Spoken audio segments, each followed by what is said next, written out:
Shalom, shalom, shalom, haleluya, puji Tuhan, selamat pagi dan selamat hari Minggu. Sungguh Tuhan kita baik, amin. Dia telah membangunkan kita kembali di minggu pertama di bulan ini, tepatnya Minggu 5 Februari tahun 2023. Kita pasti akan diberkati hari ini, terlebih karena kita akan berjumpa kembali dalam ibadah di rumah Tuhan. Mari kita sama-sama harapkan Tuhan melawat kita dengan hadiratnya yang luar biasa, amin. Yang akan memberikan kita kesembuhan bagi yang sakit, kelegaan kepada yang berbeban berat, dan sukacita sorgawi sungguh-sungguh akan nyata bagi kita semua. Bagi saudara yang harus beribadah secara online, mari juga siapkan dirimu dengan baik, karena Tuhan juga pasti akan melawat saudara. Terlebih, karena hari ini kita akan sehidangan dengan Tuhan dalam perjamuan kudus.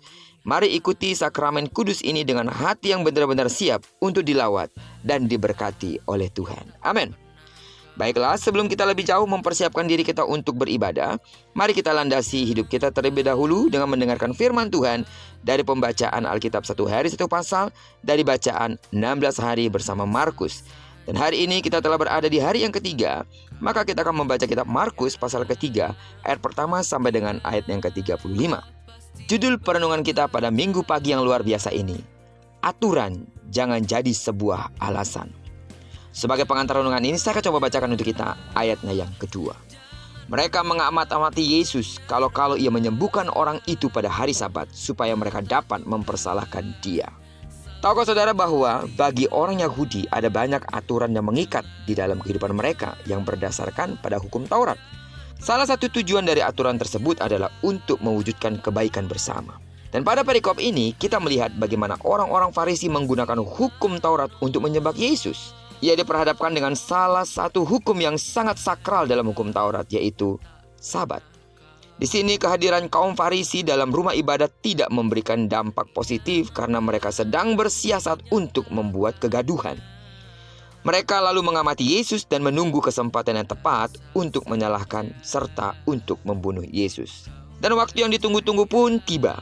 Pada hari Sabat, Yesus berjumpa dengan seorang yang sebelah tangannya lumpuh di rumah ibadat itu.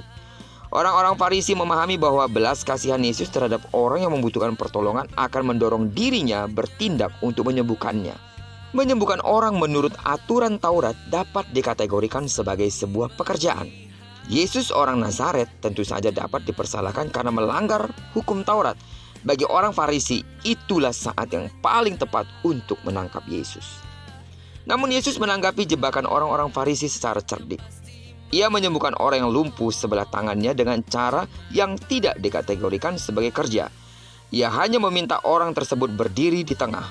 Maksudnya, agar semua yang hadir dapat melihat keadaan orang tersebut dan memahami bahwa si lumpuh membutuhkan pertolongan. Pertanyaan Yesus kepada kaum Farisi yang bertujuan untuk meluruskan pemahaman mereka bahwa aturan keagamaan tidak boleh menghalang-halangi seseorang dalam berbuat baik. Sidang jemaat Tuhan, iman Kristen tidak boleh hanya menjadi dogma. Iman Kristen tidak boleh hanya menjadi sebuah aturan yang tidak memberikan kontribusi yang baik dan bermanfaat dalam kehidupan pribadi maupun kehidupan bersama dan bermasyarakat. Iman semestinya berbuah dalam tindakan sehingga dirasakan manfaatnya oleh masyarakat. Amin. Ketika kita telah mengetahui hal yang benar yang harus kita lakukan kepada lain orang, lakukan itu dengan segenap hati. Jangan hanya mengetahui sesuatu yang benar, tapi kita tidak melakukannya. Itu sama saja kita tahu aturan, tapi kita tidak mau mengerjakannya. Dan sama dengan melanggar perintah Tuhan. Sidang jemaat Tuhan, iman kekristenan kita mengajarkan kita tidak memandang waktu, tidak memandang tempat, tidak memandang siapa untuk menyatakan kasih. Jika ada waktu kita untuk melayani Tuhan, layani bukan karena sebuah aturan, tapi layani karena memang kita tahu itu saatnya untuk mempermuliakan nama Tuhan. Jangan pernah menunda-nunda waktu untuk melakukan yang terbaik bagi Tuhan. Karena jika demikian, mungkin kesempatan sudah tidak ada lagi.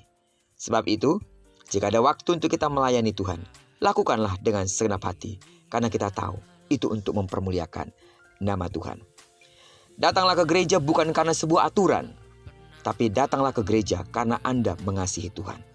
Berikanlah sebuah persembahan kepada Tuhan bukan karena sebuah aturan, tapi berikanlah persembahan karena saudara mengasihi Tuhan. Pujilah Tuhan dengan sukacita, bukan karena sebuah aturan, tapi karena memang Anda bersukacita karena perbuatan Allah yang hebat. Amin.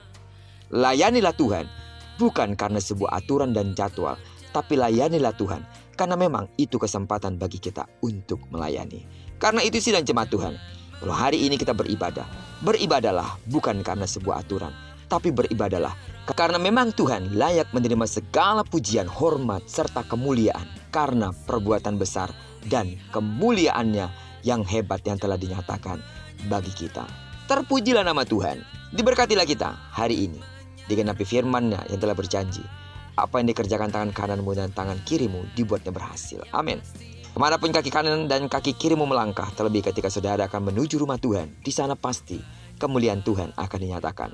Doaku bagi seluruh sidang jemaat Tuhan yang akan ambil bagian dalam pelayanan hari ini, pengurapannya mengalir atas hidupmu.